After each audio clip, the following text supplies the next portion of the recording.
Kemudian kuasa. Wabarakatuh. Selamat siang, salam sejahtera bagi kita semua. Yang kami muliakan Majelis Hakim Konstitusi serta hadirin, pada kesempatan kali ini izinkan kami menyampaikan pokok-pokok perbaikan sesuai dengan saran dan nasihat yang disampaikan majelis. Izin yang mulia, kami mencoba mengakomodir seluruh saran perbaikan yang dikemukakan majelis pada sidang terdahulu. Namun untuk mempersingkat waktu, mungkin kami akan menyampaikan pokok-pokoknya saja yang mulia. Ya. Itu ada tanda-tanda zaman. Betul ya, mulia. Kalau pemohon datang, silakan Pak Iqbal. Tadi sudah dikasih batasan waktu maksimal 5 menit, ternyata masih 2 menit sudah datang. Silakan Pak Iqbal. Mohon maaf yang mulia. Iya. Nggak mungkin nyari bajunya yang warna oranye. Nasihat juga agar judul dan perlu disusun lebih jelas agar lebih mudah diidentifikasi, dan kami sudah melakukannya antara lain misalnya menempatkan alasan pokok permohonan atau posita yang sebelumnya terlihat kurang jelas di halaman 17 bagian bawah, juga sudah kami ubah posisinya ke halaman 23 bagian atas, Prof.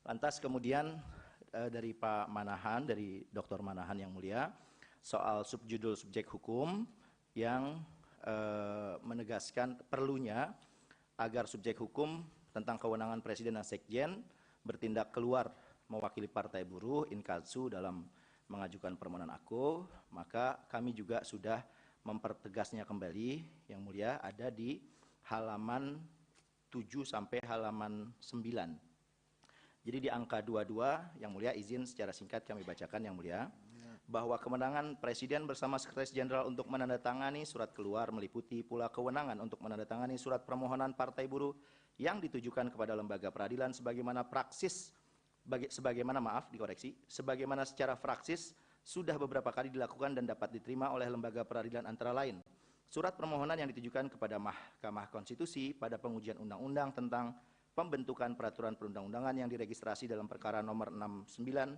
dan seterusnya. Lalu kemudian surat permohonan pengujian undang-undang pemilu yang diregistrasi dalam perkara nomor 78 dan seterusnya. Pada angka 23 di halaman 8 sampai 9, bahwa oleh karena menurut anggaran dasar dan anggaran rumah tangga Partai Buruh, Presiden dan Sekretaris Jenderal merupakan pimpinan tertinggi yang diberikan wewenang untuk mewakili dokumen Partai Buruh baik ke dalam maupun keluar organisasi Partai Buruh, dan dalam praktiknya selama ini surat permohonan pengujian undang-undang yang ditandatangani oleh Presiden dan Sekretaris Jenderal Partai Buruh dapat diterima oleh Mahkamah Konstitusi. Maka dalam permohonan aku, Insinyur Haji Said Iqbal ME selaku Presiden dan Ferry Nuzarli SESH selaku Sekretaris Jenderal berwenang bertindak mewakili untuk dan atas nama Partai Buruh dalam mengajukan pengujian formil Undang-Undang Cipta Kerja terhadap Undang-Undang Dasar 1945 ke Mahkamah Konstitusi. Yang berikutnya, Ketua Panel yang mulia Prof. Arief Hidayat juga memberikan nasihat agar uraian legal standing pemohon perlu diperjelas mengenai kedudukan pemohon sebagai partai politik yang belum memiliki kursi di Lembaga Dewan Perwakilan Rakyat sehingga tidak ikut memutus penetapan Perpu menjadi undang-undang. Yang mulia, terima kasih atas nasihat dan kami sudah memperbaiki yang mulia. Kami tempatkan dalam naskah perbaikan juga dengan ada penambahan satu alat bukti dari uraian ini, yaitu di bukti P11 akhirnya yang mulia. Ada tambahan satu dari saran yang mulia tadi melahirkan satu alat bukti baru. Uraian perbaikan itu kami tuangkan mulai pada angka 24 sampai angka 26 yang mulia. Halaman 9 yang selengkapnya kami bacakan angka 24. Bahwa selain daripada itu, sekalipun pemohon tergolong sebagai badan hukum publik berbentuk partai politik, tetapi pemohon atau Partai Buruh bukanlah partai politik peserta pemilu 2019 yang secara otomatis tidak mempunyai kursi di Lembaga Perwakilan Rakyat untuk periode 2019-2024, sehingga pemohon sama sekali tidak memutus pembentukan Undang-Undang Cipta Kerja, baik pembentukan Undang-Undang nomor 11 tahun 2020 tentang Cipta Kerja maupun pembentukan Undang-Undang nomor 6 tahun 2023 tentang penetapan Perpu nomor 2 tahun 2022 menjadi undang-undang yang diajukan pengujiannya dalam permohonan aku. Angka 25, bahwa sebagai badan hukum publik berbentuk partai politik, pemohon terakhir kali menjadi peserta pemilu pada tahun 2009 dan baru kembali ditetapkan sebagai peserta pemilu pada tahun 2024 berdasarkan keputusan KPU nomor 518 dan nomor 519, dan alat buktinya P5 dan P6 dianggap sudah dibacakan. Angka 26, bahwa berdasarkan dalil dan argumentasi di atas, maka dari sisi pemenuhan syarat subjek hukum pemohon, tidak ada keraguan untuk menyatakan pemohon memenuhi kriteria sebagai subjek hukum yang dapat mengajukan permohonan pengujian undang-undang di Mahkamah Konstitusi, sehingga dalam permohonan aku, pemohon mempunyai kedudukan hukum atau legal standing sebagai subjek badan hukum publik yang dapat mengajukan pengujian formil Undang-Undang Cipta Kerja terhadap Undang-Undang Dasar 1945 sebagaimana dibenarkan menurut ketentuan pasal 51 ayat 1 Undang-Undang Mahkamah Konstitusi junto pasal 4 ayat 1 huruf C PMK pengujian undang-undang. Prof. Eni memberikan juga saran pada persidangan sebelumnya yang pada pokoknya agar uraian mengenai pertautan pemohon dengan undang-undang yang dilakukan pengujian perlu diperkuat dan dipertegas kaitannya dengan kepentingan pemohon dalam pengujian formil legal standing. Jadi pada pokoknya Yang Mulia Prof. Eni, uraian perlu diperjelas adalah pertautan pemohon sebagai partai politik bukan dengan Federasi Serikat Pekerja. Yang Mulia memperhatikan nasihat yang disampaikan oleh Yang Mulia Prof. Eni, maka dalam naskah perbaikan pemohon telah melakukan perbaikan uraian untuk menggambarkan hubungan antara permohonan pengujian Undang-Undang Cipta Kerja jilid pertama yang pernah diajukan oleh organisasi-organisasi serikat pekerja, serikat buruh, dengan permohonan pengujian Undang Cipta Kerja jilid kedua yang diajukan oleh pemohon dalam hal ini Partai Buruh dalam permohonan aku. Kami rinci, Yang Mulia, perlu kami jelaskan karena ini memang tidak bisa dilepaskan, walaupun kami tahu ini bukan hubungan antara pemohon dengan pemohon pada pengujian Undang-Undang Cipta Kerja jilid pertama, tetapi ini status tarikan nafas yang memang akan menggambarkan, dari situlah nanti akan tergambar adanya kerugian yang dialami oleh pemohon, kepentingannya pemohon maksud kami, dan pada gilirannya akan ada pertautannya. Kami uraikan di angka 28 sampai angka 36 Yang Mulia, di halaman 10 sampai 12 yang kami bacakan angka 28. Bahwa untuk menunjukkan pemohon mampu memenuhi persyaratan legal standing berupa adanya kepentingan pemohon yang dilihat dari hubungan pertautan pemohon dengan undang-undang yang dimohonkan, pengujian sebagaimana dinyatakan dalam pertimbangan putusan Mahkamah nomor 27/PUU/7 maka dalam permohonan aku pemohon mengajukan setidaknya 2 alasan. Ya, itu dianggap dibacakan 2 alasannya. Teruskan. Baik, karena kemarin ada masukan dari Prof. Eni Yang Mulia. Ya. Jadi saya mohon sedikit aja Yang Mulia, saya nggak Ya. bacakan semuanya.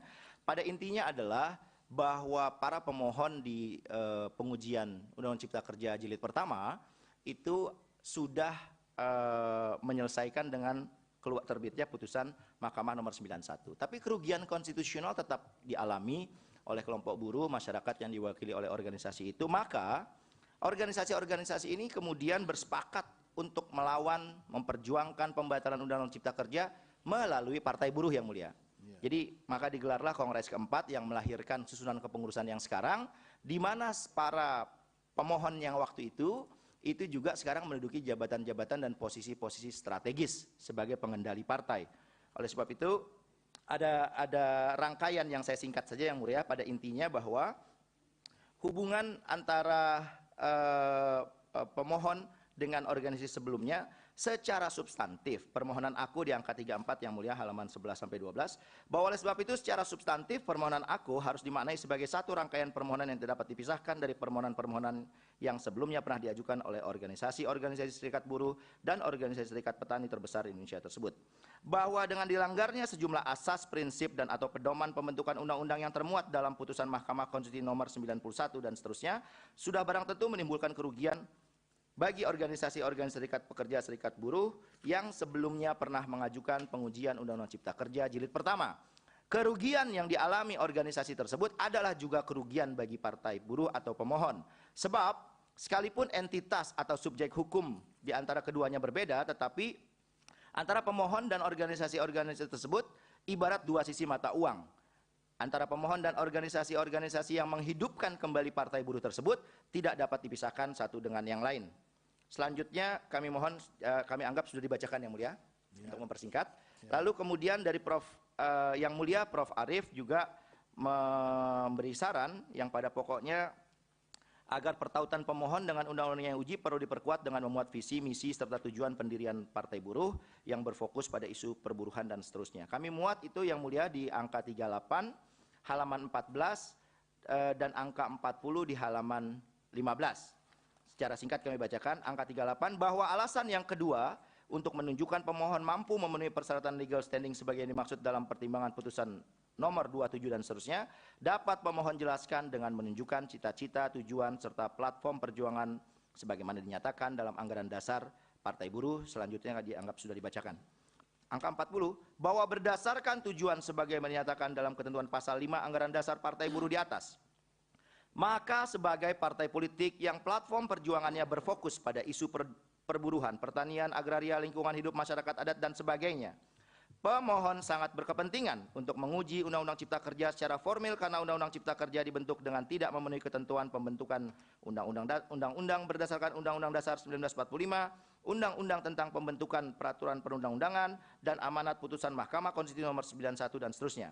Sedangkan undang-undang tersebut memuat berbagai pengaturan mengenai perburuhan, pertanian, agraria, lingkungan hidup, masyarakat adat, dan sebagainya, yang kesemua hal itu merugikan masyarakat kecil yang merupakan konstituen dan menjadi pihak yang dibela kepentingannya oleh Partai Buruh. Dari saya cukup sekian, Yang Mulia, tambahan sedikit dari kuasa hukum Imam Nasyef. Terima kasih. Assalamualaikum warahmatullahi wabarakatuh. Ya, Izin Yang Mulia melanjutkan. Berikutnya terkait dengan pokok permohonan atau posita. Yang pertama sesuai dengan saran dari Yang Mulia Dr. Mahan Sitompul untuk dielaborasi terkait dengan aturan turunan yang menjelaskan soal persidangan berikut. Kami sudah mencari, menelusuri, melakukan riset Yang Mulia, memang di peraturan turunan seperti peraturan tata tertib tidak ditemukan. Namun kami menemukan dan akhirnya membandingkan dengan undang-undang yang lama, yaitu Undang-Undang 10/2004. Kami cantumkan di halaman 26.60 Yang Mulia. Kami bacakan ringkasannya Yang Mulia, bahwa sebelum adanya Undang-Undang P3 atau Undang-Undang 12/2011 junto Undang-Undang 13/2022, telah diatur pula mengenai proses penetapan peraturan pemerintah pengganti undang-undang menjadi undang-undang, yaitu diatur di dalam pasal 25 ayat 1 Undang-Undang 10/2004 yang berbunyi Perpu dianggap dibacakan. Ya. Bahwa terkait dengan makna persidangan yang berikut, penjelasan pasal 25 ayat 1 Undang-Undang 10/2004 menjelaskan bahwa yang dimaksud dengan persidangan yang berikut adalah masa sidang persidangan Dewan Perwakilan Rakyat yang hanya diantarai satu masa reses. Artinya telah ada limitasi waktu dalam proses penetapan Perpu menjadi undang-undang yang hanya berjarak diantarai satu masa reses. Pengaturan yang demikian sejalan dengan prinsip hukum tata negara darurat yang tidak boleh diberlakukan lama-lama. Oleh karena itu di angka 62 kami berkesimpulan bahwa jika substansi pasal 25 ayat 1 Undang-Undang 10/2004 beserta penjelasannya dibandingkan dengan pasal 52 ayat 1 Undang-Undang 12/2011 junto Undang-Undang 13/2022 beserta penjelasannya, maka pengaturan yang terdapat di dalam hukum positif yang saat ini berlaku, yaitu Undang-Undang 12/2011, lebih mudah dipahami terkait dengan apa makna persidangan yang berikut dan tidak perlu ditafsirkan lagi baik melalui peraturan turunan, peraturan delegasi maupun dalam putusan pengadilan. Artinya Undang-Undang P3 yang saat ini berlaku telah mengatur secara jelas dan pasti bahwa yang dimaksud dengan persidangan yang berikut adalah masa sidang pertama DPR setelah Perpu ditetapkan. Kemudian politik hukum dari penegasan ini tentunya semata-mata ditujukan agar limitasi waktu Perpu betul-betul secara imperatif ditaati oleh pembentuk undang-undang. Yang lain mohon dianggap dibacakan Yang Mulia. Ya. Kemudian berikutnya di halaman 45 ini menindaklanjuti saran dari Profesor Dr. Eni Nurbaningsih di subbab Romawi 5 sesuai dengan saran Yang Mulia Prof. Eni, kami menambahkan terkait dengan tidak terpenuhinya syarat partisipasi yang bermakna meaningful participation yang tadinya hanya didasarkan pada putusan MK 91/2020, kami tambahkan juga yaitu bertentangan dengan pasal 96 Undang-Undang nomor 13/2022 yang ini sebenarnya adalah tindak lanjut dari putusan MK 91. Uraian lengkapnya kami sampaikan di poin 139 Yang Mulia, bahwa berdasarkan pasal 96 ayat 1 Undang-Undang P3 diatur ketentuan mengenai partisipasi masyarakat yang bermakna meaningful participation dalam proses pembentukan peraturan perundang-undangan, yakni sebagai berikut. Pasal-pasalnya mohon dianggap dibacakan Yang Mulia. bahwa pasal 96 Undang-Undang P3 telah tegas menentukan hak kepada masyarakat untuk memberikan masukan secara lisan dan atau tertulis dalam setiap tahapan pembentukan peraturan perundang-undangan. Adapun penetapan Perpu Cipta Kerja menjadi undang-undang ini jelas terkualifikasi sebagai bagian dari proses pembentukan peraturan perundang-undangan yang mempunyai urut-urutan tahapan sebagaimana telah juga ditentukan dalam pasal 52 ayat 1 tahap pengajuan, kemudian pasal 71 ayat 1 tahap pembahasan dan pasal 52 ayat 3 tahap persetujuan. Bahwa dalam hal ini pemohon terkualifikasi sebagai kelompok orang yang terdampak langsung dan atau mempunyai kepentingan atas materi muatan Perpu Cipta Kerja serta memiliki concern terhadap rancangan undang-undang tentang penetapan Perpu Cipta Kerja menjadi undang-undang. Namun pada faktanya pemohon tidak pernah sekalipun mendapatkan kesempatan dan akses untuk terlibat atau dilibatkan memberikan masukan secara lisan dan atau tertulis dalam proses penetapan Perpu Cipta Kerja menjadi undang-undang pada tahap pengajuan RUU maupun tahap pembahasan RUU, bahkan tahap persetujuan bersama. Karena ruang partisipasi untuk melakukan hal itu memang sama sekali tidak ada atau tertutup. Demikian tambahan yang mulia. Selanjutnya untuk petitum akan dibacakan Saudara Agus Supriyadi. Terima kasih yang mulia. Silakan. Ya, terima kasih yang mulia. Saya akan melanjutkan petitum yang mulia.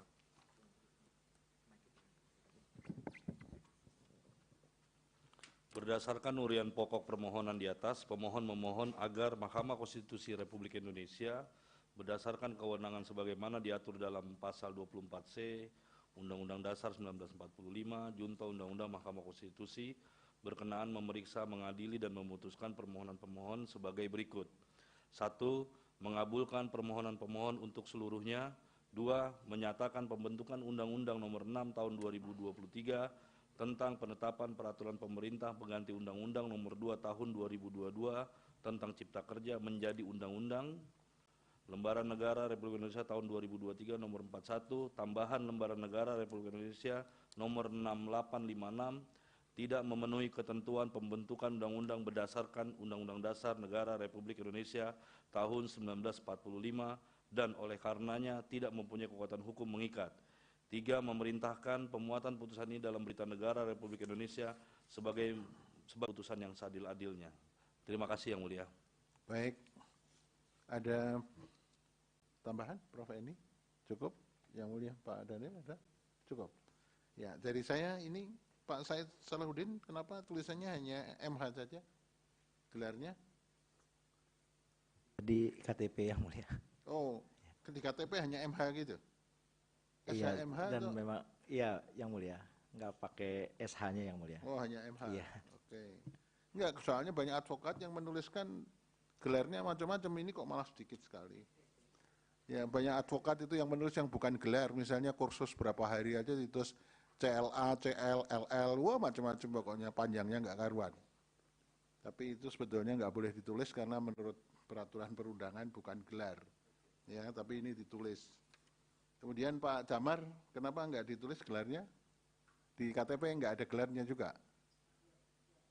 Iya. Tapi sebetulnya SH kan? Iya, nggak apa-apa kalau memang disesuaikan dengan KTP. Soalnya ada kecenderungan itu biar mentereng advokat-advokat itu gelarnya ada CL. Kalau CL itu kan GR dan sebagainya itu kan biasanya mobil. Itu bukan gelar. Tapi ditulis biar kelihatannya panjang sekali. Ya, itu kebiasaan itu. Kalau saya malah profesor saya dan profesor ini malah mau dikasihkan orang nggak ada yang mau. Ya, supaya Pak Said Iqbal nggak tegang gitu ya. Baik, ini bukti yang sudah diajukan P1 sampai dengan P10. Tapi yang P11 kok belum ada? P11 mohon izin untuk diberi waktu nyusul yang mulia. Karena nyusulnya kapan ini? Besok yang mulia. Besok ya? Baik. Berarti sementara dimasukkan, disusulkan, ini yang disahkan P1 sampai dengan P10 dulu. Baik, ya. Nanti kalau sidang ini misalnya dilanjutkan, kita sahkan yang P11. Baik, ya. yang mulia. Baik.